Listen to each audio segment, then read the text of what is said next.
understand what I'm about to tell you, you need to do something first. You need to believe in the impossible. Can you do that?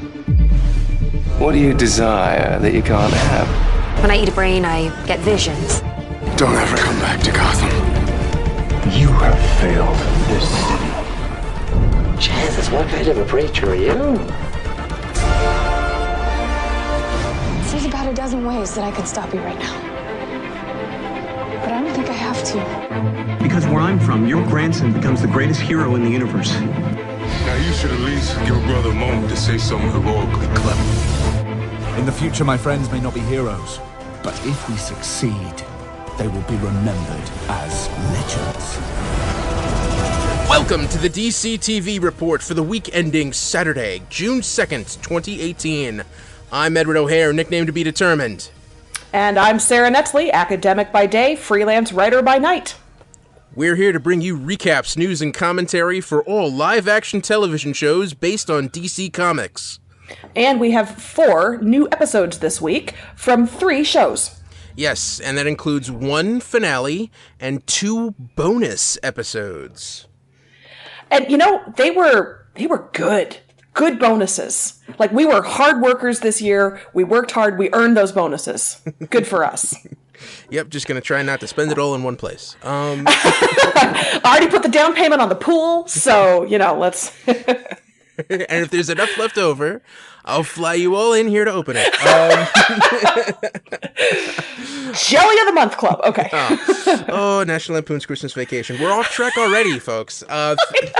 Thanks everyone for coming in, and we're anticipating, you know, we may have a little bit of a bump in listenership. I don't know. Sara, you want how do we start this? Well, I just randomly decided to tweet out, hey, we don't have any emails, tweets and emails about Lucifer, iZombie, and Supergirl, and we'll talk about them tonight. And I retweeted and said something like, yeah, send us your all caps emails talking about how excited you are about the Lucifer bonus episodes. That'd be great. And Rachel Harris, who plays Dr. Linda on Lucifer, kindly gave us a retweet and encouraged everybody to express their enthusiasm thusly. And oh, they did. Yeah. Oh, they did. Yeah. It was incredible. You know, we had, you know, upwards of at least 1,000 responses. And I have a whole new context for the hashtag Save Lucifer hashtag Pick Up Lucifer movement. And we've got dozens of emails from people, and we should probably say up front, we're not going to be able to get to all of them because it's just too many. And and you probably have plans for later today. Yeah. You know. Yeah. You listener as well as you, Ed, my co-host. Yeah. No. And but we really do appreciate the response, and thank you so much. And you know, we're gonna, you know, try to send out those vibes and see what we could do to help out this show. I mean, you know, for if you are a first time listener, welcome. You know, this is a weekly rundown that we always give for all the live action DC comic shows. If you look in your pod data, you will see time codes in there. So if there's just one particular show you want to hear about, you can jump to at any time. Or if you stay through the whole thing and, you know, you just want to hear Lucifer and then you didn't see Supergirl, you want to skip to iZombie, you could do that too. You know, we also have all the news on all the other shows that didn't air this week. And one big announcement that I'm going to save for the end of the show. Starting next week, since Supergirl is going to be the only show, and then later on we have Preacher standing alone after that. To fill out the episodes, we're going to start reviewing old episodes of Batman the Animated Series, which is streaming on Amazon Prime. And we've talked about this. We decided it a week or two ago. And today we're going to reveal what will be the first Batman the Animated Series episode that we're going to cover. And for those who don't know, I've seen the series and Sara hasn't. So, Sara, are you looking forward to your introduction to Batman the Animated Series? Oh, hugely. That's one of those shows that I've missed somehow when it first aired. I've never caught it in the time since then, and it's an embarrassing cultural oversight. Like, I haven't seen The Godfather. I haven't seen Batman the Animated Series. I'm going to fix one of those things this summer, and it's not going to be The Godfather. So, you know. But no, I'm really excited. This is the push that I need to watch a show that I've heard so many good things about. So I'll be curious to hear how you picked those episodes and the order, and yeah, very cool. Yeah. All right. So we have a lot to get to. You want it? You ready to dive right in? Let's do it. All right. So we're okay. So we're gonna recap both episodes of Lucifer, and then we're gonna talk about them both together, and then we'll get to your emails and tweets. So please hang on, and we're gonna kick it off with Lucifer, bonus episode number 1, Boo Normal. After Ella admitted she was contemplating moving back to Detroit, she began getting pestered by a ghost from her childhood named Ray Ray. Ella helped Chloe solve the murder of a child psychologist who happened to be a furry. Dan asked Lucifer for help tracking a manipulative eyewitness he let escape custody. Last-minute reveal, Ray Ray, or as Lucy knows her, the angel Azrael, watched fondly as Lucy and Ella palled around in the lab. Bonus episode number 2, Once Upon a Time. God showed us that what Chloe and Lucifer's life would be like if he had not manipulated events to bring them together. Action hero actress Chloe tried to be a real-life cop after the murder of a stuntman she worked with. Lucifer was pulled into the case after he found the stuntman dead in his club.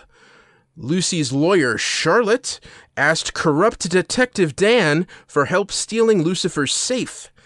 Last-minute reveal, as Lucy and Chloe enjoyed the skyline, God made his case to us for bringing them together. What a gift these 2 episodes were to us. I don't know what's going to happen with Lucifer. You know, it's been canceled. It's still canceled right now. There's a lot of efforts going on behind the scenes. If these were the last 2 episodes that we ever see of this show with these characters, they went out so well. What do you think? Yeah, I enjoyed both episodes. I think they introduced interesting dynamics. Unfortunately, there was no mention of the cliffhanger that we saw in the finale, so we're not going to really get I will say I watched particularly the first bonus episode. I studied that like the Zapruder film for clues, because what they were doing was filming these to place them someplace in season 4 had it happened. And so this would have kind of picked up on, I assume, the continuity of season 4, or at least it wouldn't have contradicted the continuity. So I was examining, how are Chloe and Lucifer different with one another? You know, has anybody changed the status quo? And there were a couple of things that I thought were revealing that indicate maybe where it would have gone. One, of course, was Chloe's amazing, beautiful speech to Ella when she says, "You can tell me anything. It won't change the way I feel about you. I've heard worse," basically. And I mean, clearly referencing her Lucifer revelation. I thought it was a lovely character moment for Chloe, but it also kind of tells you, I read that as, I heard what Lucifer said, I accepted it because it didn't change the way I feel about him. And the way she felt about him at the end of the season that we saw was love, true love. So that was my interpretation of that. Also, another element that I thought was very cool in this was Lucifer saying everyone has a choice. And I love that he's not blaming, he's saying choice, and he's embracing kind of the free will kind of thing. So I am, as always, crushed that we don't get to see how this plays out as of right now. But it was very cool to see those little character moments and how they might have been playing out in season 4. Yeah, I did not pick up on that until you mentioned it. I'm telling you, Zapruder, back and to the left, back and to the left. I was watching and looking and trying to tease out those little moments to see if they would hint at anything. Yeah, and it's interesting because we did get a standalone Ella episode in season 3, and the first episode was pretty much an Ella story, but instead of focusing on like, ooh, she has a shady past, or we don't really know as much as we think about her, it really delved into her spiritual and supernatural side.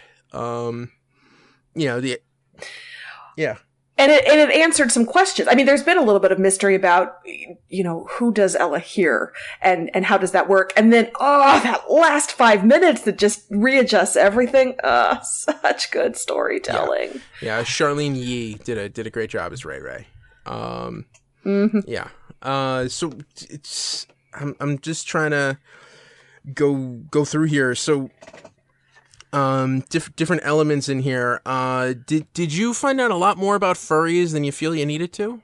Because I was, I felt that was an informational service they did. I thought they treated furries actually pretty respectful. I mean, it would be really easy to be like, check out the freaks. Yeah. And they didn't, which I thought was nice, actually. And they kind of explained it's not a sex thing. This is what we do. I enjoyed Chloe in the furry costume. So we kind of had the Chloe cam as she was doing that. How does that woman look elegant even in a furry costume? Like, she looked more graceful and put together in a furry costume than I do on my best day. How does she do that? Makeup. Yeah. And what was the name of the character that the psychologist stole? Was it Wesley Fox or something like that? Yeah. I thought that was. It's funny, like, we have, in this show, you always have stuff like, oh, let's focus on the diet pudding industry and everything like that. And this is something like, I feel like if this had been a Chloe Lucy centered episode, we would have gotten a little bit more delving into it. But what we did, what we did get, I think was just right. And it was driving the story forward. The side story, Dan in both of these episodes did not make out very well. He was having a rough time. Which is interesting because Kevin Alejandro, who plays Dan, directed one of these bonus episodes. So he even as the director, he was like, "Yep, nope, Dan needs to be a joke. That's how we do." Now, did he direct the first one or the second one? I believe it was the first one. Okay. All right. Yeah, because he was much more of a side character in that one. And it's interesting to see Lucifer be the B story. Like, even this, even with the standalones with Ella, it was him and her the whole time. This time we get to see Ella more interacting with Chloe. It was kind of the Buffy had the Zeppo. It's kind of like that, where the main character takes a back seat while others step forward, which is always fun. It's always fun to shift things around like that. Yeah. And the real thing I loved about the ending when, Lucifer's talking with Ezreal, I think he's the first angel who's come out of hell saying straight up, I miss you. It seems like all the other angels that we've interacted with, and there's only been a few. It's the first moment they see Lucifer, it's like, I hate you. You're a jerk. Why you got to make things difficult, bro? But she's like, hey. Yeah, it's nice that Lucifer has actually someone who's fond of him and who isn't scowling. All the angels come and scowl at Lucifer. It's terrible. So it was nice. And honestly, who but Ella would be so charming that the angel of death is like, I kind of want to keep hanging out with this chick. That's cool. Cool. And by the way, I misspoke. Kevin Alejandro directed the second bonus episode, Once Upon a Time. So okay, even better. yeah, and that was and that was a great episode too. Now the thing we have to see, the narrator of the story was God, as played by Neil Gaiman, who wrote Lucifer's first appearance in the Sandman comics and part of the original Lucifer comic books. And he has a lovely mellifluous voice. I mean, what a perfect narrator voice and what a perfect god. And what was kind of interesting, I thought about this, Ed, we had done news on Lucifer months ago, where one of the showrunners had said, yeah, we'd love to cast God at some point, and for us to meet Lucifer's dad, the casting on that would have to be really carefully done. And, you know, in the end, we did get God. And God was Neil Gaiman, which tracks. That feels right. Yes, it's perfect. It's perfect. I've always loved hearing him in interviews. He's got a personality, and it's weird, for an author, he's a great voice actor too. We've my husband and I went to a live reading with him a couple of years ago, and he's so great. He's so great in front of an audience. He's anyone who can captivate a room while reading a story, it's good stuff. Yeah, and I thought he did a great job, and just the idea of that God would take this television show. It's almost like a response to fans, like, okay, you think this is ridiculous, or hey, Lucy's giving me a bit of a bad rap. Let's actually just see this play out. And and it does make sense. This was if her dad wasn't killed in that, and he's a police captain, and she stayed as an actress. For me, this is such a perfect way to end a series. I don't want the series to end. But so often shows go out with a big bang and this big finale, this big dramatic, and that's what Lucifer did. The season 3 finale was this huge, game-changing, intense episode. And that's typically how shows end, right? We get this bonus episode that is such a beautiful what if, such fun playing with variations of the characters and winking at longtime fans. And to end it on this beautiful, hopeful, optimistic note, I just feel like you don't always get to end a show with that kind of fun, fan service, heart-happy episode. And Lucifer did that for us because they gave us these bonus episodes. Again, I don't want this to be the last episode we have, but if it is, it's just such a different experience as a final episode for a show to do this kind of story bending. Here's Dr. Linda, but a bizarro Dr. Linda, and here's Dan as one of the T-Birds from Greece, and here's it was so good. Yeah. And we should just say, because I didn't cover it in the recap, Dr. Linda has her own TV show, in which she. Actually, Dr. Linda and her boobs have their own TV show, if I may. Yes, yeah. I was trying to think of a casual way to say that. I can say that as the lady host. All right, thank you. Thank you for saving me. Yes. And she's forced to make hard choices, and basically her job is to ruin celebrities' lives on camera. And she doesn't seem to be happy doing it. Linda was the one who I thought was left. Linda and Maze had the worst alt stories, I thought. Dan and Charlotte weren't great people, but you know what? They were happy being not great people together in a way that was lovely. Yeah. And Maze is, still Lucifer's muse, but she's kind of developed this cult, and she's still torturing people, and it's weird. And I love it when a comic book show shows you an image that makes you think, oh, that has to be from the comic. And that's exactly what I did with Maze. I've not read the Lucifer comics, but as soon as Maze walked in, I thought, oh, that has got to be referencing her character from the comics. And I Googled it, and 2 seconds later, sure enough. Yeah. So cool. As it turns out, a tattooed mechanic Ella actually kind of lands on my Kinsey scale. That was very fun to meet the alt version of Ella. Amenadiel was back with his dress. Just all of it. It was, they took what fans love, they tweaked it, they amped it, they gave it to us in slightly different portions or flavors, and it just, it worked for me beginning to end. Oh, so good. Yeah. And it's, They even mentioned the murder from the premiere, from the pilot episode. Lucifer says to Dan, Delilah's murder was never solved. That's the woman's murder who kicks off the first episode of Lucifer. Right. So, I mean, just beautiful attention to detail. Oh, Lucifer, chef kiss, so good. Yeah, and it's funny because like even though like in the beginning of the series, Dan was kind of a dirty cop, or at least his partner was dirty. And by extension. So, it's just interesting to see. It's rare that you actually get that what if from a series. And I was really impressed with it. And, you're right. If that is the last image that we leave them with, it's not a cliffhanger. It's not finality, but at least it's something hopeful.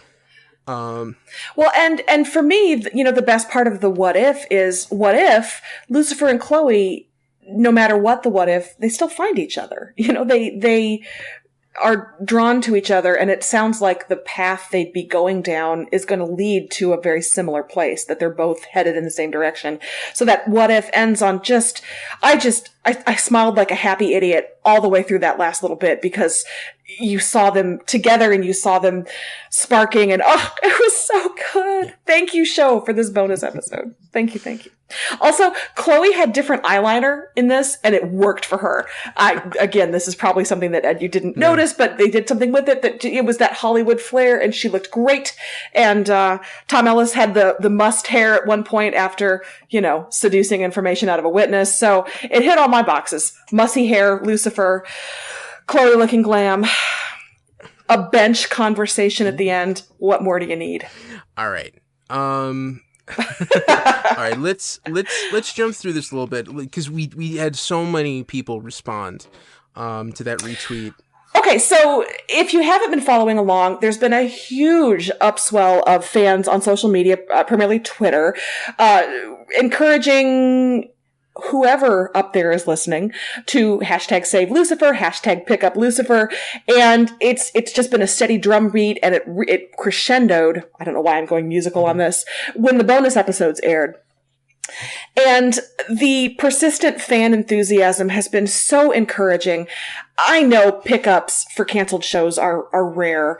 I also know that this is a strange TV landscape we're in, so I'm kind of the never say never mindset right now. I don't want to get my hopes up, but I don't want to lose hope either. And what I've super loved about the whole experience, Ed, that you and I had when we started getting some heat on social media before we recorded today, everything is so positive, and people are so enthusiastic, and they just want to share what they love about the show. And social media can be a depressing place sometimes. And, you can see some nasty, ugly, depressing things. But my gosh, the people who are tweeting about the show are just so in love with the characters and the storytelling, the writers, the set design, all of it. And it's just been such a positive experience to see. Yeah. And, let's go through a couple of these tweets, a couple of the highlights, and emails, and a lot of them are just very simple. Hey, save Lucifer. Hey, this isn't right, or hey, let's fight for our show. And that's great. But there were some that pointed out, first off, the first one on the email side, and if you can email us at dctv@wickedtheory.com.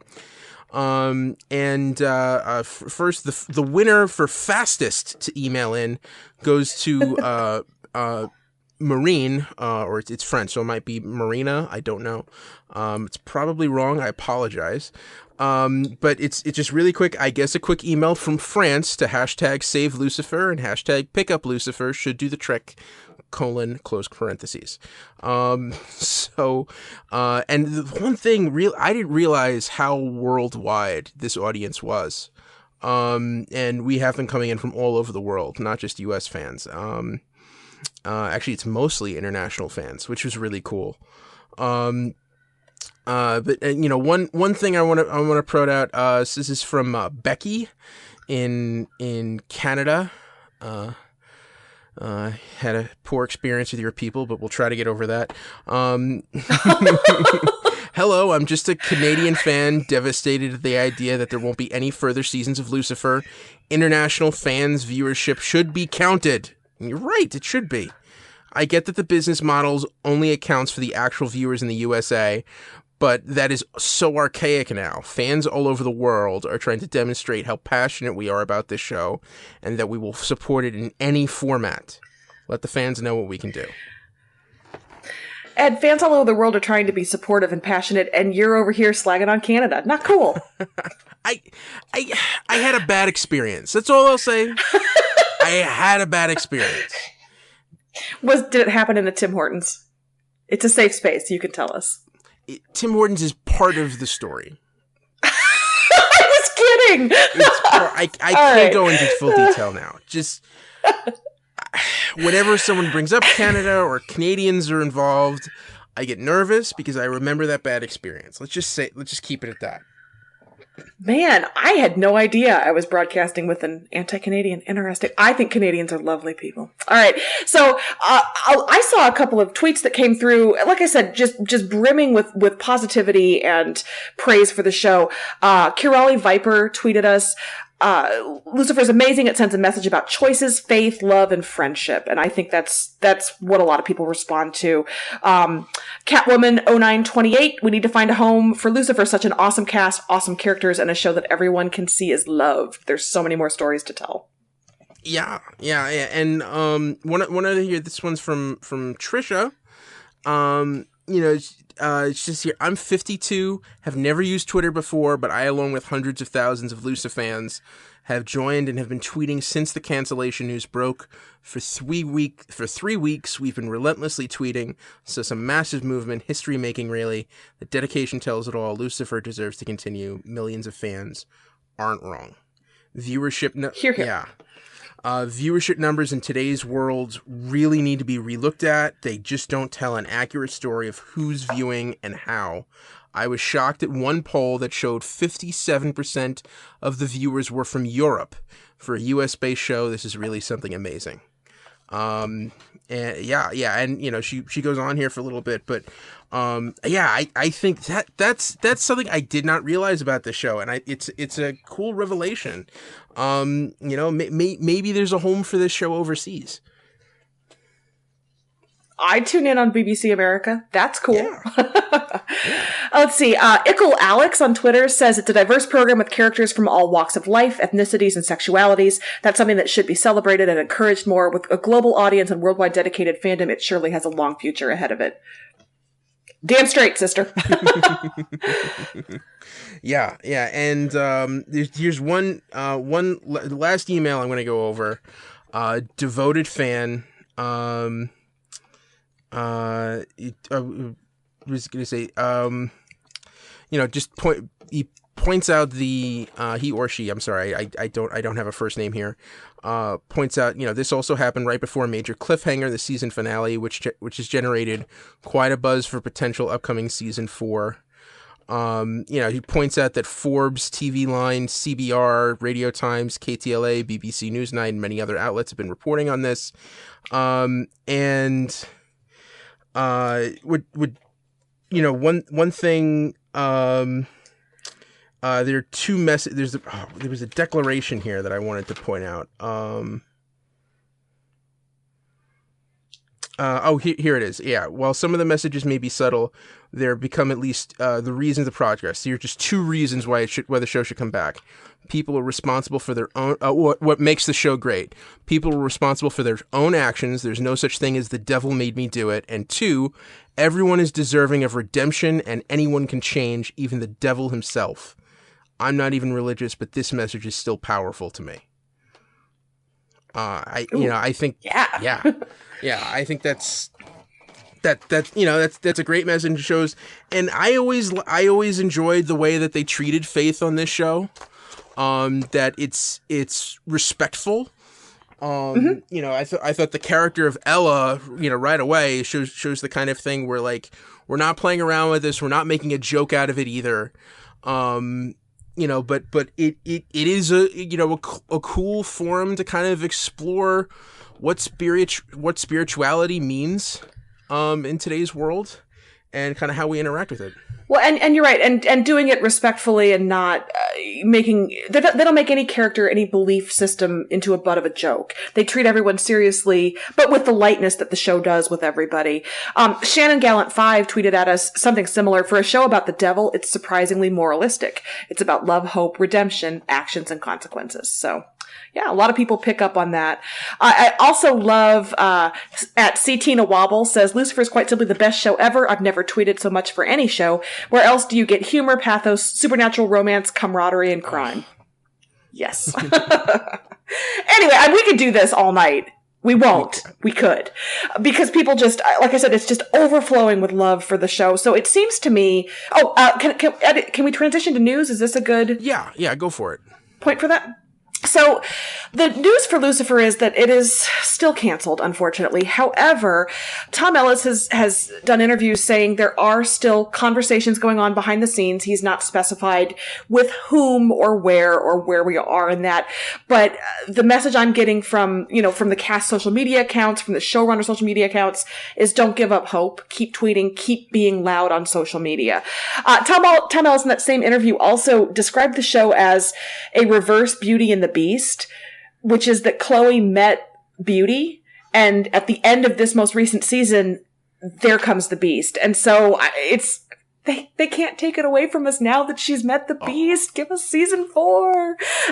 So I think the message to take away from all of this is keep tweeting, keep talking about Lucifer, just keep showing your overwhelming enthusiasm. So whatever behind the scene conversations are going on can keep going on, and that the showrunners, Ildi Modrovich and Joe Henderson, the actors can keep pointing to, hey, look at the numbers, look how we're trending, look how we did, look at the international numbers, all that. So keep being loud. Hashtag save Lucifer, hashtag pick up Lucifer. Yeah. And based on the trends I've noticed, like I've been reading articles about why certain shows get picked up. For a streaming network, a lot of times when shows will get saved by Netflix or Hulu, it's because that show was on that streaming service and they noticed a huge, that there was a huge audience for it that was being underserved on the network. So I think all of Lucifer is on Hulu right now. So any Hulu subscribers, if you want to give the show an extra shot, just start streaming some Lucifer. Watch an episode or two a day. That just might be enough to put that tick up and maybe put it on Hulu's radar. Like, maybe this is a show we can save. I think we're giving people homework. Tweet and watch TV. Yeah. That's your homework. There you go. And I think, the more and more I think about it, full disclosure, I've not been very optimistic as Lucifer's chances, just because I always thought this show was so unique to Fox. It just felt like a Fox drama, like a Fox cop drama. And it was hard for me to think of a place somewhere else in the TV landscape where this show could fit. But, over the last week, and especially within the last 6 hours, seeing, the international audience, maybe BBC could pick it up, or even Channel 4, or ITV. I think those are the other two independent TV, British TV stations out there. You're just saying letters now. You're just saying letters. Maybe. I don't know.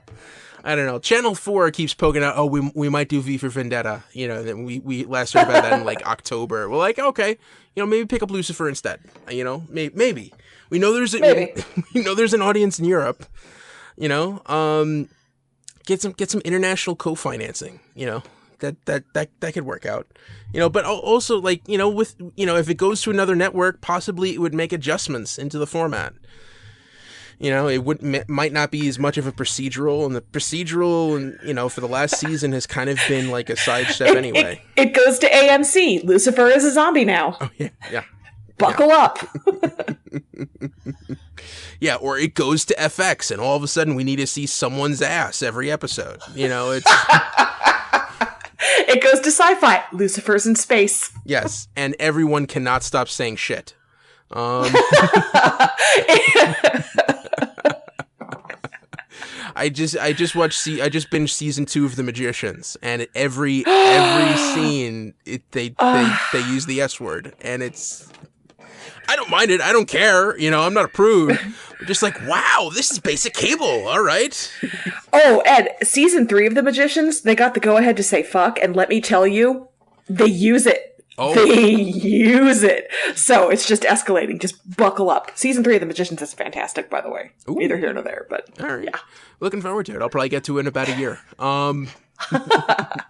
Well, brace yourself for some blue language. Anyway, Lucifer.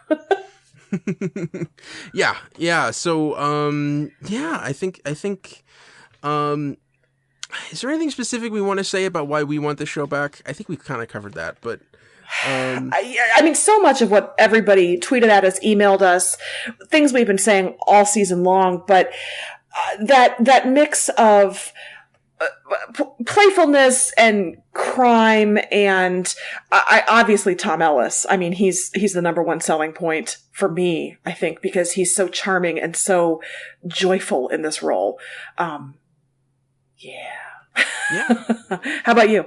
Yeah. I think I would totally agree. I think Tom Ellis was reason 1, 2, and 3 to watch this show. But you know what? I think the supporting characters in here, whenever Maze shows up, whenever Dr. Linda's there, Ella, I think these have really strong female characters, that were really fun to explore. And I kind of I've always, been intrigued the idea of like, what's the hierarchy of angels? How does that really work?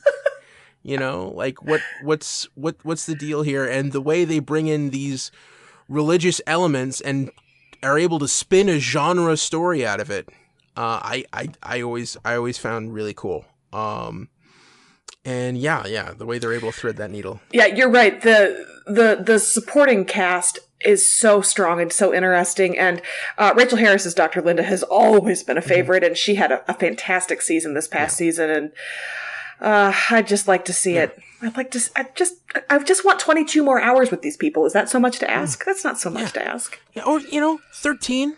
I'd take 13. I'd take 10. Yeah. Yeah. There's ooh. Hopes are up now. Hopes are up. Oh no. Okay, do I need to bring up Canada and bring it back down? Canada, Ed. It's not poutine, it's gravy fries. It's cheese fries. All right, let's just we're gonna now somebody's gonna put on their toque and fight you. That's what's gonna happen. Beat you with a hockey stick. Now I'm just gonna get hate mail. I know. I'm actually kind of worried about you. I hope it'll be fine. But yeah. So that Lucifer, we've spent about half the time that we usually do. Actually, three. Usually we do like 10 to 12 minutes on a show, and we've gone for about a half an hour now on Lucifer. So thanks everyone for all the responses. Please stick around. Because even if you don't watch these shows, Sarah and I can be entertaining. And maybe listening to some of the recaps we have to do might pique your interest. Just saying. I'm just saying. Saying. Yeah. Or if you just want to hear us talk about Batman the Animated Series, maybe skip ahead to hear what the announcement is. But then come right back. But yeah. Remember, we're gonna start watching Batman the Animated Series this summer, and if you want to know what episode I think we should start with, and that we're going to start with in the coverage, skip ahead a little bit. All right, you ready for the next episode? Absolutely. All right, here we go. Next up, Supergirl, Season 3, Episode 20, Dark Side of the Moon. Kara and Mon-El reached the asteroid they were searching for and discovered it was Argo, a surviving Kryptonian city run by Kara's mother, Allura. Alex took Ruby out for ice cream and got attacked by an unknown shooter. Lena was conflicted over whether she may have to overdose Rain, killing Sam, if Kara didn't get back to Earth in time. Last-minute reveal, Kara and Mon-El arrived at Lena's lab and engaged Rain in combat. Okay, highlight of this episode, the cloaks. Oh, there were such good cloaks this week. Majestic, sweeping cloaks. Yeah, it was a lot of fun. Yeah. We getting to see Argo, and this is a city we've always talked about in the comics. The idea for Argo came, I think, in the mid-'80s. When John Byrne was revamping Superman, and they liked the idea of him being the last son of Krypton. So to keep Supergirl in check, they had this idea of Argo, which was another city that broke off, and it technically wasn't Krypton, so that, he could still be the last survivor. And that's where Supergirl launched from. So he's actually technically last son of Krypton, not last son of Krypton. Technically last son of Krypton. Yeah. Yeah, it made the comic publishers feel better. But yeah, the idea Alora's alive, evidently. Okay, so yeah. I hate to criticize Supergirl, but the episode where John finds his father had me in tears because he was reunited with this beloved, long-lost family member. Supergirl, our heroine, the character we've been following from the very beginning, finds her long-lost mother, and I just sort of felt meh. It felt rushed, it felt glossed over, and I'm genuinely upset that it wasn't handled. I wish they had devoted more of the episode to just that. I don't understand how they whiffed the emotional resonance of this moment for our lead character. And they just didn't do it for me. The emotion simply wasn't there. And that was really disappointing for me. I think they could have, they were able to do it for John, for the Martians. Why couldn't they do it for the Zor-Els? Yeah, I think that matters the time. They focused a lot of this episode on the Ruby and Alex storyline. Yes, they did. Yeah, which wasn't, I see what they're doing, and it was an interesting. Anytime you can watch John be a surrogate dad, I mean, let's just call him what he is at this point, Papa John. Mm-hmm. Bam! Thank you. I love that. I love that dynamic with Alex. I love it with Kara. So I always enjoy it. And so at the end, when Alex is saying, I don't know how I can do this job that I am called to do, but also be in my life with my family, with my future children. And, I like that sentiment, but I do think we spent too much time and yet not enough time. I just feel like it was that we chased down these red herrings and then she's jumping off of roofs. And I don't know. I wanted to like this episode more than I did. Yeah. I mean, to me, it just, that whole storyline felt a little contrived. It just felt like, okay, we need to have a reason for Alex to be running around. And we need to keep hitting home this Alex and Ruby have a connection. Yeah. Thing. Yeah, which I don't really think they do. I think Ruby just thinks of her as the babysitter who won't leave. Wow, that's mean. But I mean, I don't know. but is it wrong? She bought those parenting books, but have we seen her really read them? And I don't know. Is that really going to help on the job? I don't know. We're spending too much on this. I thought the special effects for Argo, especially all the space stuff getting to the city, I thought that was really cool. One shout out, the one council member at Argo who they didn't say his name, but the one council member who was objecting to the idea of lending out the black kryptonite, which is basically what the Utica rock is played by Tim Russ. Do you remember Tim Russ, Sarah? No. Tim Russ played Tuvok on Star Trek Voyager. Is this where I confess that I wasn't much of a Voyager person? Yeah, it's okay. It's all right. Is this where you cut my mic? It's fine. It's fine. No. The Vulcan security chief on the Starship Enterprise. Oh, that actually tracks. He looked familiar-ish, but he was older. I guess time ravages all of us. Yeah, it's been 15 years since that show went off the air. he's allowed to grow a beard and change his haircut, and go gray. That's fine. But yeah, I thought that, he did a solid job. And it's one of those things, like, when all of those, random Star Trek actors who don't show up, I haven't seen him in much else. I'm sure he's a stage actor and he's been working constantly. But to see him pop up in this, it was like, oh, it's Tim Russ. Hey, how you doing, buddy? How's it going? You really don't like Kara right now, do you? Okay. So that was fun, and I thought, it's weird. You're right.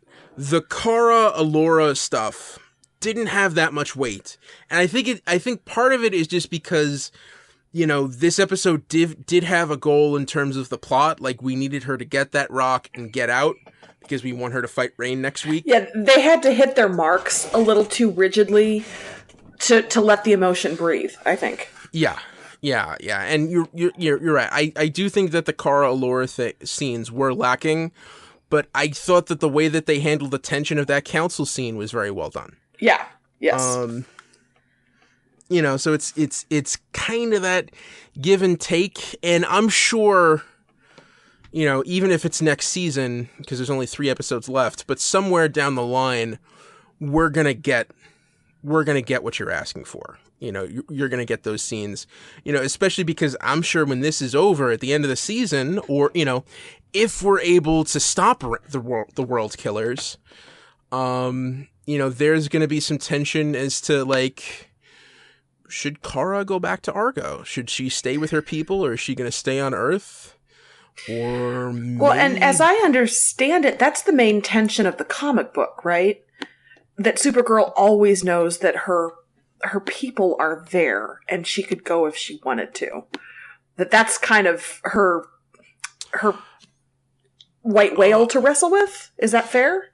Well, it depends on which storyline in the comics. Yes. Yeah, that has been in stuff, but there have been other ones like the New 52, where Argo didn't exist anymore, or what was left of it was turned into this, like, scientific dictatorship. Like, there was one point in the comics where Zor-El, her father, had basically become cyborg Superman.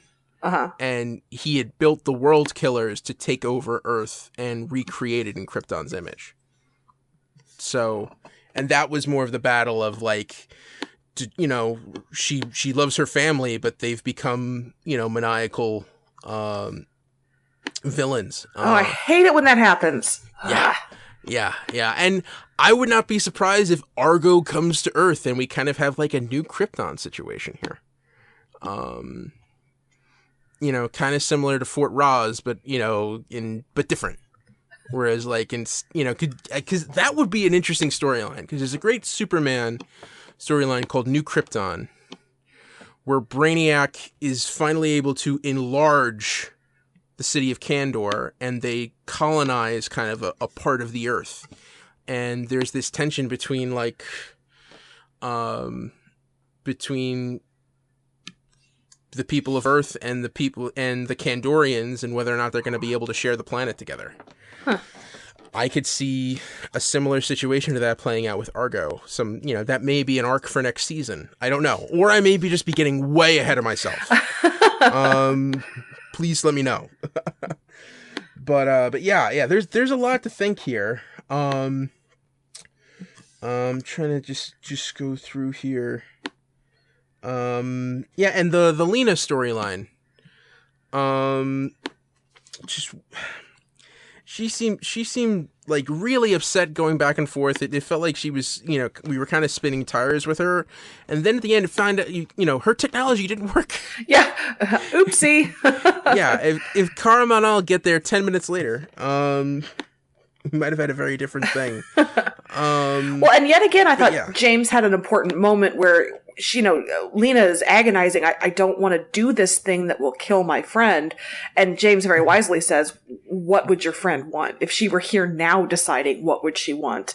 And so, again, James I'd like to apologize for the things I've said about James Olsen in the past. The last 2 episodes have been good for James. Yeah. Yeah, and just to go back quick, if Supergirl took that thing I was saying with Argo wanting to find its own place on Earth, would you find that interesting, or is that a little too comic booky for you? No, I think that would be interesting. Especially because this season has been about her finding her identity, and is she a human? Is she an alien? How does she do both? Blah blah blah. That would literally bring that home for her, and so that tension would be kind of interesting. Yeah, I could see that. I would like that. I think I would like to see her in the future with the Legion. I'm not saying more necessarily, but I think that would be a little more fun because it would be a little bigger and more fantastical. But no, I'd watch that. Yeah. And I guess, budgets play into that. But, there's Earth would be cheaper than 31st century. Mm-hmm. Yeah, so there's a lot of potential here. All right. Was there any news for Supergirl?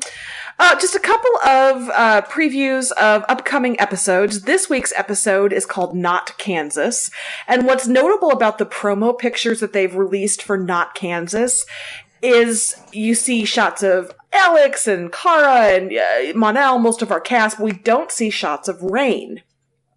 And one of the speculations that I saw at the Bleeding Cool article this was in was Rain in the comic book looks really different than Rain on the show. Far less human. And so maybe the introduction of Black Kryptonite will change Rain into something a little more like the comic book version, and that's why they're not showing her. I thought that was kind of an interesting suggestion. Yeah. In the comics, she has white hair, and it's more of like a rocky stone face. Not unlike Bizarro, but more badass. And yeah, it's I'm wondering if maybe the Black Kryptonite is able to separate Sam from Rain, but that Rain still finds a way to take corporeal form. Ooh, interesting. And that's the real thing is like are you able to stop a world killer? Even if they don't have a host. Like, is this a thing that can be stopped or stamped out? Or are we going to have to get even more creative? It's your Void Styles situation from season 3 of Teen Wolf, if you will. Sure. That's for the one other person out there listening who, yeah. What's up, Tanya? So then the following week, June 11th, the episode is Make It Rain, REIGN, of course. We are going to see the Argo City High Council member Serena, who is clearly evil. She will be back, and Supergirl is going to realize that she has plans that are evil, and she's going to enlist her crew being Mon-El and Allura, to stop Serena before she can reach Earth with her evil plan. And then, Ed, I need you to, are you sitting down? Because the back half of this episode apparently is going to be John preparing to say goodbye to his father. And I'm not ready. Oh. I am not ready. Oh. Carl Lumley has been a gift this season. Oh, he has. That storyline, that actor with David Harewood, all of them, So maybe it could be misdirection. I mean, that is a pretty descriptive thing that's happening, which makes me think maybe there's more than meets the eye to that. But, yeah. So that'll be, the week following this one. Yeah. And then after that, I believe it's Finale City. Yeah, and it's funny, like, they've treated that storyline no differently than they would if it had just been a human character whose father had Alzheimer's. Mm-hmm. And I think that's really cool. Yeah. And it's not the kind of thing you would expect from genre TV. But it's well handled, and it's something that's relatable. And we've many of us have been there with family members, not necessarily Alzheimer's, but with debilitating diseases, and it's something that's really hard to live through. And it's nice to, and to see those characters have dimensions. I just think that was a genius move on the writer's part. Mm-hmm. And it was a great story arc for John. And it brought Carl Lumley to our televisions. Yeah. What more can he ask for? All right. That's it for the news, right? That's it. Yep. All right. Next up, iZombie, Season 4 finale. And he shall be a good man. Major and Peyton tried to rally people to protest Liv and Levon's looming execution. Blaine and Angus entrusted Enzo to help plan a violent exodus of Brother Love's congregants. Clive decided he could live without being a father and proposed to Dale. Last minute reveal, Liv was contemplating leaving Seattle until she received an enormous ovation from renegade followers who believed in her mission to help zombies and humans coexist. Well, as with every other episode we've talked about this season, this was a busy episode. A lot happened. Yeah. I mean, it was a finale. And it's the first finale that, I mean, there are certainly looming questions, but it's the first, iZombie finale I can remember that didn't end on an incredibly strong cliffhanger. Yeah, you took the words out of my notes. This was not a world-changing finale for the show in the way that it has been in the past. And that's not a criticism necessarily, or is it? I don't know. No, it's not a criticism, and you could see that the dynamic's going to be very different next season. But it doesn't have this oh my god, who's going to survive, or what the hell does this mean? Mm-hmm. Kind of when Fillmore Graves first showed up at that Supermax concert, and when we saw Chase Graves declare the city under martial law, and they took Chase Graves off the board, which I was going to say, speaking of Chase Graves. yeah, which I think I predicted last week. Yeah. Saying, he has to go. Sarah, do you think Major's in a better place for now? For you? Are you happier with where he is? Yes, I'm still angry with him for shooting up the newsroom. I think everybody who listens to the show knows that. But I do think this is setting him up for making amends for missteps and for being a more humane leader and being able to kind of get back to the Major we knew from season 1, who was trying to fix and build and mend as opposed to soldier. He's going to be a soldier, but I think he's a soldier with a different kind of mission, is what I think. So yeah, I am pleased with. I hope that they give him the title of Major, so we have major jokes next year. That's all I want is Major. I don't ask for much. Major. How about you? Are you pleased with how that's shaken out? Yeah. I thought that was great. The way that they brought everything together. I mean, to say, the way that Major mobilized everyone to try to save Liv and Levon is not unlike the way the Lucifans congregated around our podcast this week. Everyone, send your emails. Yeah, and trying to jam that door open, and Chase Graves taking plays out of the office manipulation handbook. If you want to get into their head, change the site of the meeting 10 minutes beforehand. And I feel like we have open records laws or open meetings laws in this country that make it so you can't just change public meetings without adequate notice, adequately publicized at an adequate amount of time in advance.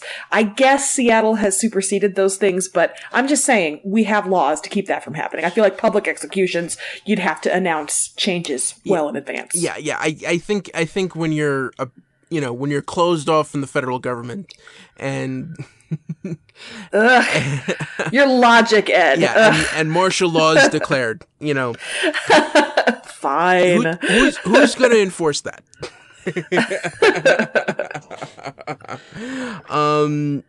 Yeah. Now some real questions. Hobbs, the guy who, the guy who basically double crossed Major to let Chase know that,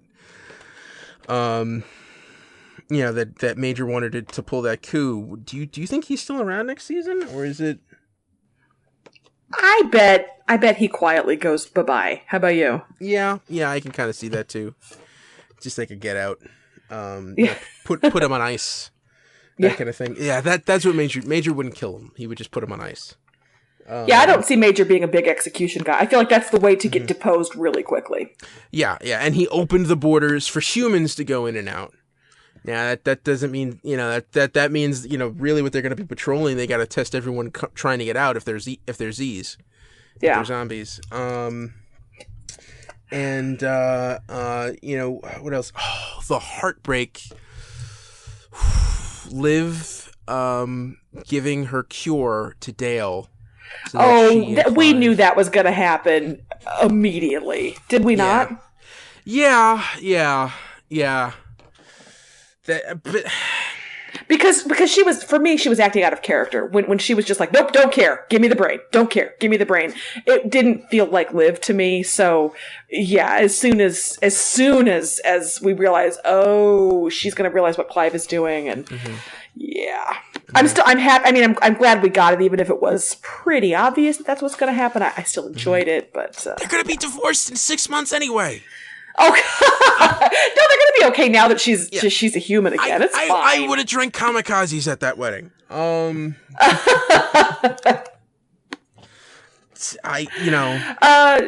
That's just me being cynical. Yeah, you? No. Do you have thoughts about Levon? Yeah, they took out Levon.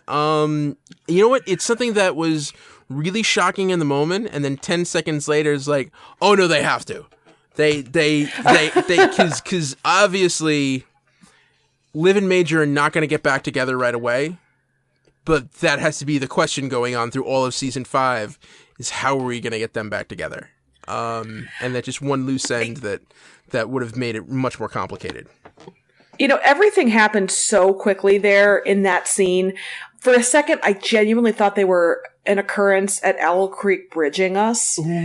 And I don't know if that's too deep. Okay, good. Thank you for getting me. But I genuinely thought that was some kind of dream sequence, and that Liv had just imagined it or something like that. Because, bam, Levon. Bam, Chase Graves. And it's just like, wait, did this just happen all in 30 seconds with very little fanfare halfway through the episode? Yeah. But it did, and it stuck. Yeah. For those who don't know, Occurrence at Owl Creek Bridge is a short story that everyone is supposed to read when they're a sophomore in high school. About a guy who's being hanged, and he is able to escape the hanging and get away, and then at the end of the story you realize that it's all just a dream he's having. It was also adapted into a Twilight Zone episode in the 60s. Famous short story. But I didn't really get that. Way to take the joy out of that. Sorry. Let me just no, it's okay. Yeah. I didn't get that vibe going in, but you're right, it did happen like really just boom, boom, boom. And I think that was just kind of like the pace of that episode was demanding it. And the way they were cutting back with all of the people trying to get in there to stop Liv, and then, mix that with all of the Brother Love followers just storming that blockade in that useless effort. So you're gonna miss Angus? No. No. Bye. Evidently that guy was not a really nice guy in real life, but whatever. But I'm not glad they killed him, but I think it's really good that they kill him, because I think that gives Blaine a whole different arc for next season. Because I think that's gonna hurt, and he's gonna want payback, and I want to see if he goes at Enzo the same way the Penguin went at Tabitha this season. If we get that kind of slow build, like how is he gonna take out Enzo? And what does this mean? And Blaine seemed to make that deal with Major. At the end of it, like, now he's going to be the supplier, and how is that going to work? Yeah, I was excited. I was excited at the hint of what we're going to see with Blaine and the thought of him and Major working together, because those two are an interesting pair on screen. Yeah, definitely. Wow. So there's a lot to talk about here. Oh, wait. And I do have to say, Chase Graves' finest line, Paul Rudd. He's a good get. Also, they had a zombie cooking segment on the local news show. I feel like they were listening to us when I was like, hey, Food Network zombie shows. So I'm glad we got to see the zombie cooking segment. That's all I needed this season, honestly. Yeah. There we go. Yeah, it was great. That was great. And like, who called who to get Paul Rudd? We had two great guest narrators on shows this week. Who called who to get Paul Rudd to narrate that documentary? I feel like if I was on my game, I could do a 6 Degrees of Kevin Bacon with Paul Rudd to like Rob Thomas's universe. But yeah, did he ever guest star on Veronica Mars? I don't. That's what I'm trying to figure. I don't think he did. He? Yes, he did. Ooh, okay. He was in the 3rd season of Veronica Mars. There you go. Bam. Paul Rudd. Good get. He's a good get. Boom. There we go. All right. What is there anything more that you wanted to say about this episode? Oh, no. I'm so glad we have another season. And that is that. All right. News? Okay, so at the end of season 4, after the finale aired, Rob Thomas gave an interview kind of wrapping up the season, talking about next season. He is excited to have all of his characters in positions of power for the new season. You know, you've got Major commanding Fillmore Graves. You've got Peyton kind of stepping into the mayor's role. You've got Liv as a folk hero. So everybody is going to just have a little bit more influence in the story and in the actions in the story moving forward. He promises in this final season that we will get resolution on Liv and Major. He doesn't know what it's going to be yet, but we will have a resolution there. He promises a resolution for zombie kind. So, I mean, we're going to know, is there going to be a cure? Is there going to be a solution for the brain shortage? He's going to have some kind of wrap up for that. He said with it being the last season, he expects Liv to move toward happiness. You know, it sounds like he wants to end things in a way that is positive for Liv, in a way that, like, if she has a brain cure, she'll actually get it this time because it's going to be the last season. They said there would be an ending. It wouldn't be a Sopranos thing where it just kind of doesn't end. So it sounds like we'll have a satisfying conclusion to the show, whatever it is, in season 5. So yay. Cool. And you know what? But I just hope this doesn't just end and everything goes back to normal. Like, we need to see, like, what kind of impact has this had on humankind, this incident, you know, even if they are able to stop the virus. So yeah, we're going to have to wait like another year for that. I know, it's going to be forever. Oh, all right. News for other shows. Okay, so we had a bunch of news about Arrow, which had its finale a couple of weeks ago. One is that the showrunners promised, just like we had the mention of Damien Dark in the season 3 finale, and then in the season 4 storyline, Damien Dark was a figure. There's a reason that the Longbow Hunters were mentioned in the season 6 finale. We're not going to not see them in season 7, in other words. So look for the Longbow Hunters next season. Den of Geeks suggests that the casting news we talked about last week, that they're looking to cast a gay tech genius with a tragic backstory, that actually could be the long hinted at Ted Cord. Okay. Which, as I understand, is a big deal for comic book people. Yeah. Ted Cord, a.k.a.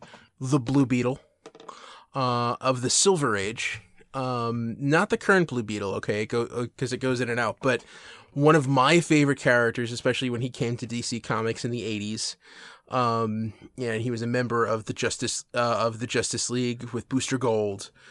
And yeah, it's going to be interesting because, actually, the version of, you know, Ray Palmer in Legends, you know, that character is kind of is very similar. It's more similar to the Ted Kord in the comics than it is to Ray Palmer. Ray Palmer is, more of a college professor. He's a little stuffier. He comes at everything from an academic point of view, whereas, Ted Kord is more of like the kind of like the Steve Jobs, like, tech guru, kind of way. And, it's weird. It's funny. I had that reaction when he was like, really, he's going to be gay? It's because he has had a couple of notable relationships. He went out with Barbara Gordon when she was Oracle on Birds of Prey for a while. I know there were a lot of fans who liked that relationship so much that they actually got angry when Barbara Gordon ended up with Dick Grayson, Nightwing later on. But yeah, that's I'm interested to see how they bring Ted Kord in and whether or not he's going to be Blue Beetle right from the get, or if it's a role that he's going to slowly go into. Or, if they bring him in at all. And, I was going to say, it is still hypothetical, so don't count your chickens. Yeah. And, man, I just became no fun. Young man, don't count your chickens. So we'll see. To be honest, if you were to ask me my gut to say, is this Ted Kord? I would say probably not. But who knows? I guess we'll just have to wait and see. But at the same time, they've been hinting. I mean, they've mentioned Kord Industries. They've mentioned the name enough that it makes sense that they do that, right? Yeah. It makes sense that they would bring him in now. But like, yeah, I mean, for the way, see, maybe it's just because when we first read this description last week, it sounded to me like they were trying to just bring up another Curtis. Like these were going to be a couple of people that Felicity and Curtis hired when they try to flesh out Smoke. They try to flesh out their company. So I don't know. Cool. What other news we got? Okay, so we also have a couple of just snippets from the Heroes and Villain Fan Fest in London. Stephen Amell did a panel Q&A and said a lot of things, just I'll mention in passing. One is that the reason we see so many crossovers in the Berlantiverse is because Greg Berlanti loves seeing characters on other shows. So he just gets a kick out of watching characters on shows they don't normally belong on. It's why we see individual character crossovers. It's why we see the big crossover arcs. Stephen Amell said he had a couple of dream crossovers. One would be the crossover with Supernatural. He said, it doesn't make any sense, but it could still work. And you know what? By God, I would love to see that. His dream crossover would have been Lost. That, you're on an island. You've got Oliver. Oliver has a backstory with islands. Could you imagine Oliver just running across the background, like chasing the smoke monster? Amazing. And the other thing he said that I thought was kind of interesting was somebody asked when we'd have a scene of Oliver and Felicity in bed together. And he said that would be tough in the first half of the season next year. And I thought the first half sounded like a lot of episodes. So he may have just been speaking flippantly, or maybe we will have 13 episodes of Oliver in prison. You want to set as an over-under right now? Yes. I say 4 episodes. Tops. Oliver's in prison. My gut says 8, but that's how many episodes I thought Barry was going to be in the Speed Force at the beginning of this season of Flash. How did that go for you? Halfway through the first episode. Damn you, Bill Sweeney. So let's set the over/under at 4. I'm going to be optimistic. I'm going to take the over. Okay. All right. Yeah. Well, let's put it at 4.5. That way, people, that way there's no pushes. It's either 4 or it's 5. So we have a definitive winner here. I don't know if you know much about sports gambling. I don't either, but I listen. No. I don't know anything. I just listen to Cousin Sal's podcast because he's funny on Jimmy Kimmel. Against all odds, everybody. So I know Price is Right rules. That's what I know. Oh, okay. All right. And I feel like you just screwed me because I went 4 and you went 4.5. So. What is I'm saying we'll set the over/under at 4.5. But I'm gonna, gotcha. I'm gonna take the over.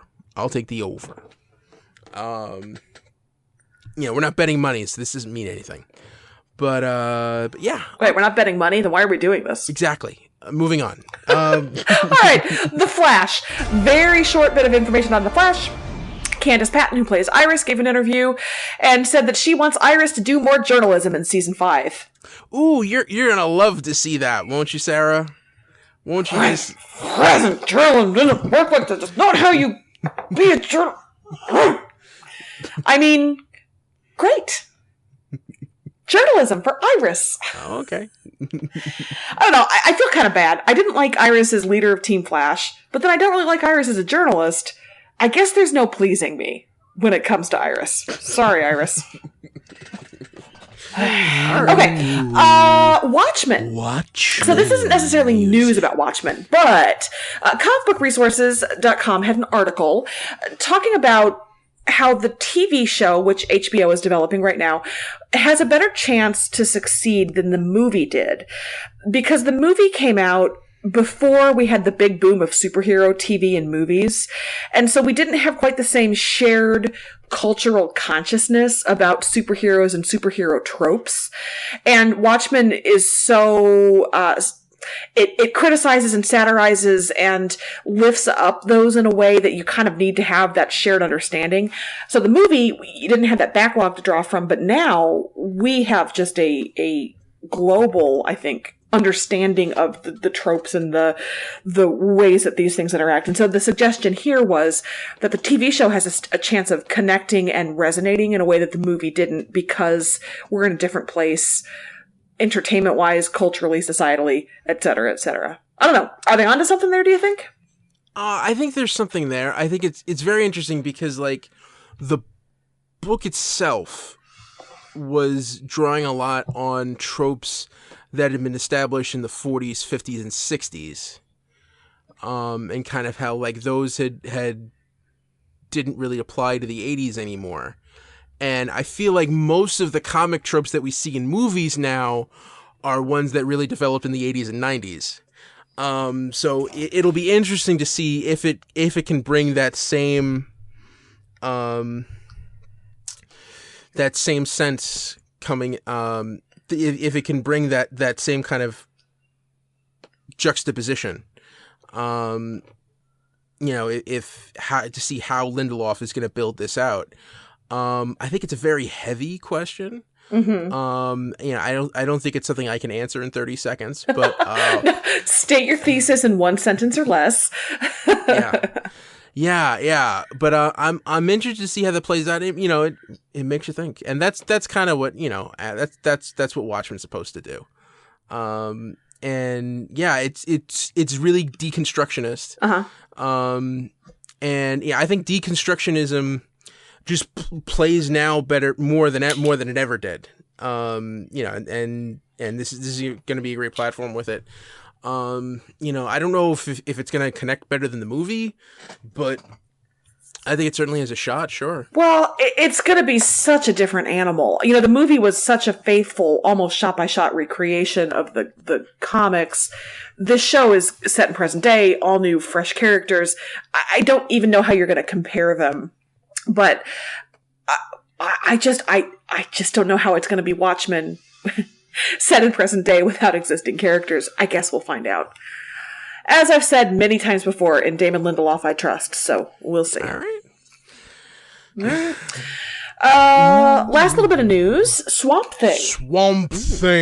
We have casting details for a couple of characters. Abby Arcane is a 30s-something woman who worked for the CDC. Her mother died when she was young. She bounced around foster homes, and she is sent back to her hometown to investigate a flu outbreak happening in the swamp. And she will meet Alec Holland, also in his 30s, an employee of Sunderland Corporation, who I am assuming is going to go into the swamp at some point, and maybe stuff is going to happen. Yeah. In the swamp. It's going to be a thing. They're also casting Abby's ex, Matt, who stayed in the hometown, is now a cop. it looks like they're going to have a mix of the origin story from the film as well as the Alan Moore comic, which had a little bit more of a fantasy base to the origin of the Swamp Thing. Is it the Swamp Thing or Swamp Thing? Swamp Thing. Okay. They are sort of billing it right now as a romance in the vein of The Shape of Water. Ooh. But they're also going to keep the comic's horror elements. So, romance horror in the swamp? Yeah, that sounds really interesting. This is going to be so cool. This is going to be so cool. And all that you said, that's pretty much faithful to the comics. I don't know if she was a CDC employee that may be added in, but it definitely fits. And yeah, this is gonna be really cool if they pull it off. So yeah. Cool. And there was a Preacher story, right? That Preacher has a new preview out for the season coming up in June, and it has a new sort of tagline on its marketing campaign, which is "Don't watch." And it pairs warnings with each of the characters. Easily offended, they say, with a picture of Hitler, don't watch. Easily terrified, they say, with a picture of the saint, don't watch. Easily repulsed, they say, with a picture of Eugene, don't watch. Easily addicted, they say, with a picture of Cass, don't watch. Very pop art, very colorful. Easily disturbed, that would be Hair Star, don't watch. So I like, they seem to be leaning really hard into the anarchic blasphemy violence that it has done so well for 2 seasons. Yeah, I'm sure AMC loved that marketing strategy. Don't watch. So this is the make or break season. Like this is where we've got to pull everyone in, or die on the vine. So what are we going to tell people to get them to watch? Don't watch. I guess they're hoping for don't tell me what to do. Bold strategy, Cotton. Let's see how it works for him.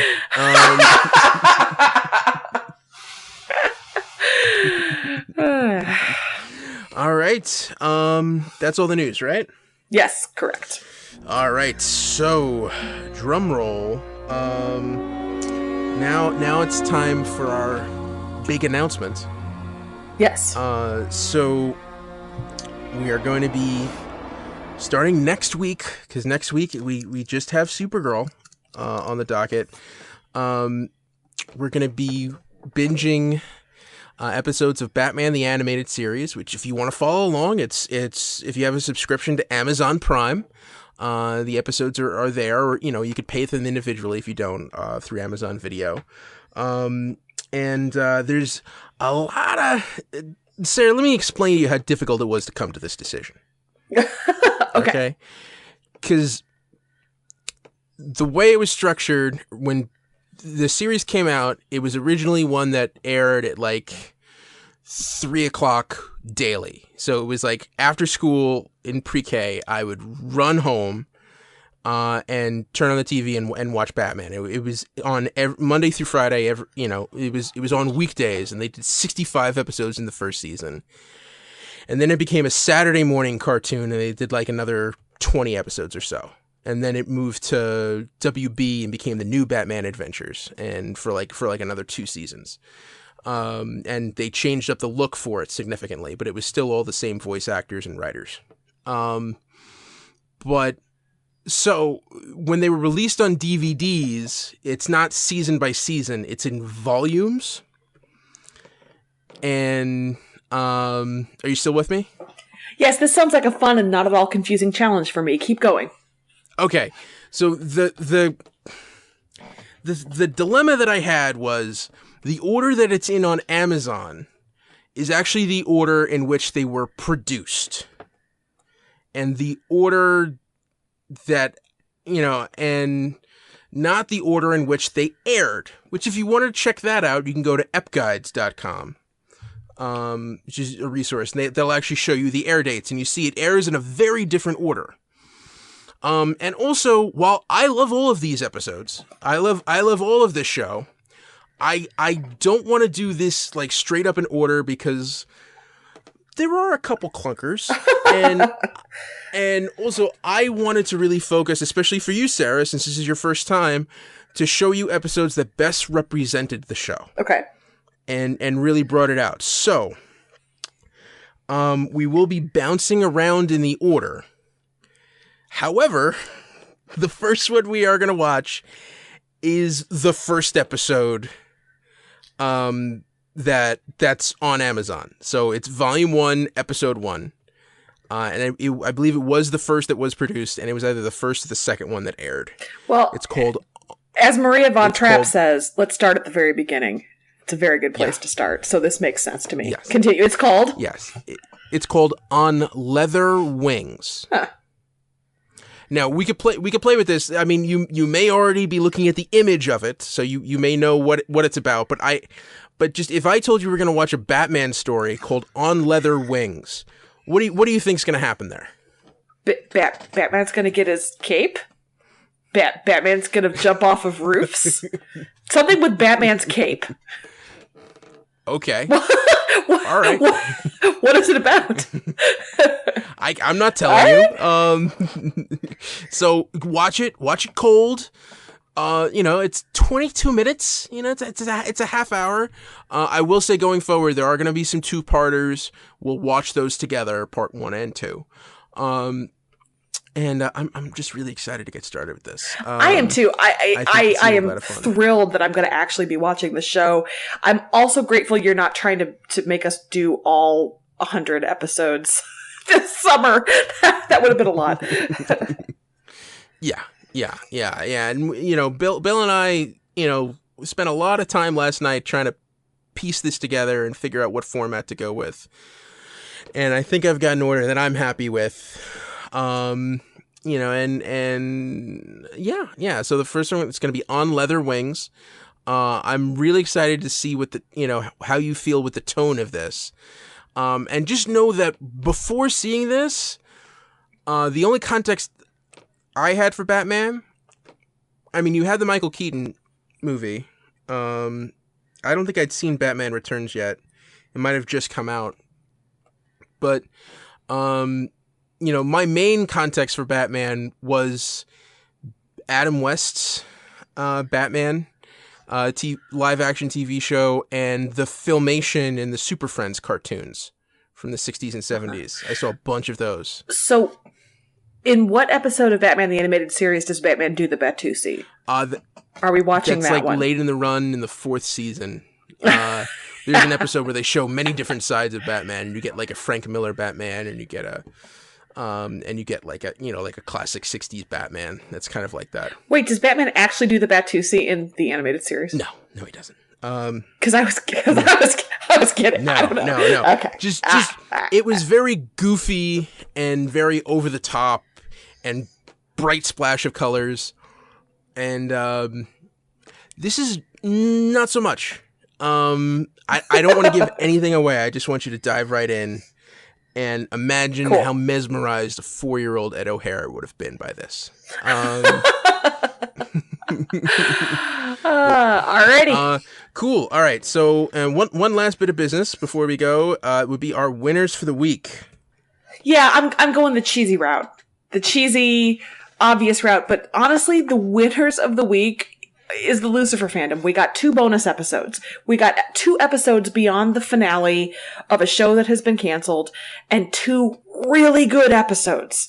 Episodes that gave us an idea of where the characters will be in the future, that gave us variations on the theme of the characters, the core of the characters. It was a rewarding, audience-friendly way to cap off the series, and if those are the last hours we spend with the show, we were blessed. I'm covered that with Velveeta, but there you go. We were blessed with those 2 episodes. So, Lucifer fans, honestly, the Lucifer fans were the winners of the week. Yeah.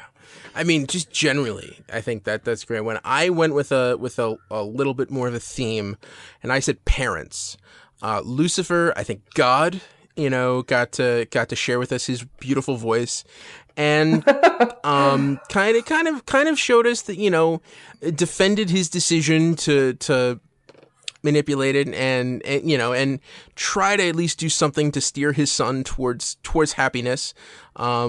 whether he wants it or not. And on Supergirl, Alora got to see that her daughter is still alive, and got to find her, and we're gonna see where that goes forward. And prospective parents, Dale and Clive found out that there's a chance that they could become parents someday.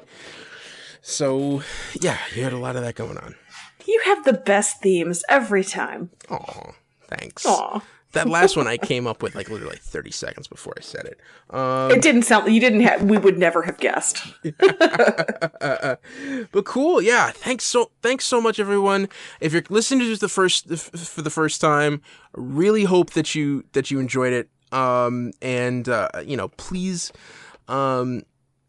stick around. We'll try to give updates on Lucifer if we can. But if you happen to watch Supergirl, or Preacher is going to be coming up soon. That's another Vertigo comic.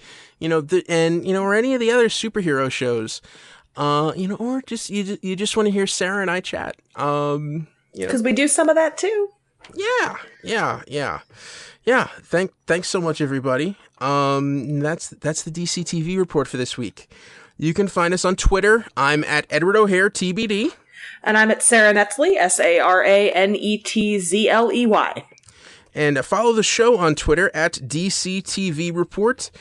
Send along your emails to dctv@wickedtheory.com. Also, be sure to subscribe to our show on your podcast app of choice.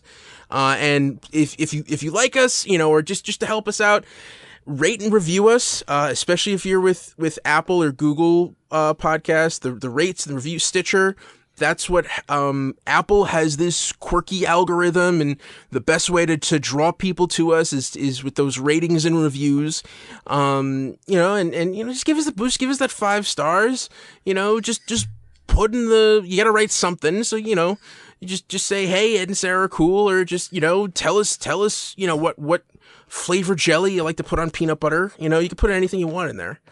That got weird, man. That got weird. I always preferred strawberry, but my mother only bought grape. I don't know why. Grape is the worst of the jellies. I'm sorry, Mama O'Hare. Grape is the worst of the jellies. She's if she ever hears this, she's gonna cry. I didn't mean to break her heart. Oh no, I did. And I'm sorry. So yeah, subscribe to us, and check out our sister shows. You got the Wicked Theory podcast, which is me with a couple other knuckleheads from Staten Island and New Jersey, just chatting about whatever's going on in geek and pop culture. You can hear me be angry that the Solo movie was so good, because I was angry that it was good and that it was better than Justice League, which is evidently a theme that's running through a lot of the movies I'm seeing now. Wait, are you angry about every movie that's better than Justice League? Because I gotta say, you must be angry all the time. Well, I don't know. Similar circumstances. There was a director replaced. Things. It should have been in the same boat. But no, it was really good. It was really good. And thank you, Ron Howard, for retweeting me the other day. That was really good. This is a long closing. The other sister show we have is Preacher vs. Preacher, which is going to be starting up again soon. The difference with that show is they just cover Preacher, and they focus specifically on how it interprets to the source material. So if you were a fan of the Preacher comics and want to see how the Preacher TV show measures up, check that out too. Cool. This has been a Wicked Theory Studios production. Executive producer Bill Sweeney. Big thanks to Bill. He helped us out a lot in the prep for today's show. Visit us at wickedtheory.com. Shazam, everybody. Shazam! Shazam!